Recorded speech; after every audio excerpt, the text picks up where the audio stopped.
Yesterday was my girlfriend's 27th birthday, and I wanted to start it perfectly. We've been together for 3 years, and while our relationship is strong, food has always been a bit of a minefield. She's what you'd call a high-stakes eater. She'll try things, but if a dish doesn't immediately blow her mind or spark joy, she won't finish it.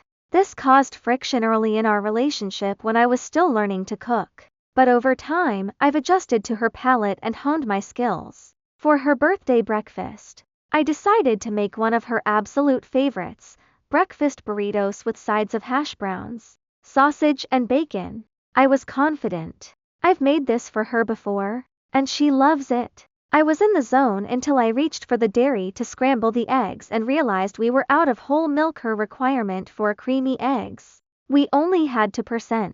I was already halfway through the cooking process. I didn't want to wake her up or ruin the surprise by disappearing for 30 minutes just to buy a carton of milk. So I made an executive decision. I used the 2%, assuming the difference would be negligible once mixed with the cheese and other ingredients. I set the stage perfectly, scented candles lit, her favorite show queued up on the TV, and a hot plate of food presented to her in bed. She was beaming until she took a closer look at the eggs. "Did you have to run out and get whole milk?" she asked, her smile fading.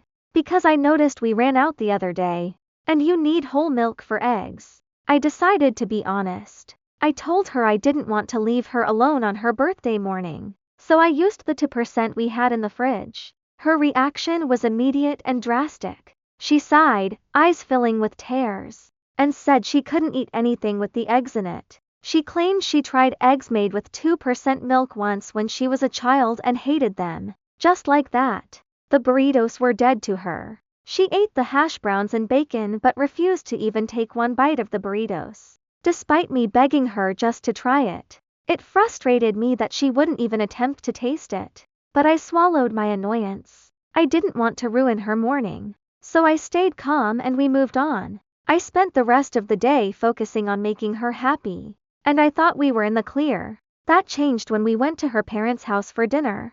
As we were leaving, she hugged her father and said, loud enough for everyone to hear, "I'm glad we got to see you guys. And thank you, Dad, for cooking dinner, because I need at least one guy in my life that knows how to cook good food." It wasn't a joke. Her tone was flat, and she stared straight at me with a dead serious expression. It was humiliating. I felt terrible because it was her birthday, but I also felt like her reaction to the milk was disproportionate and her comment to her father was cruel. I made a minor substitution to save the morning. She turned it into a public insult.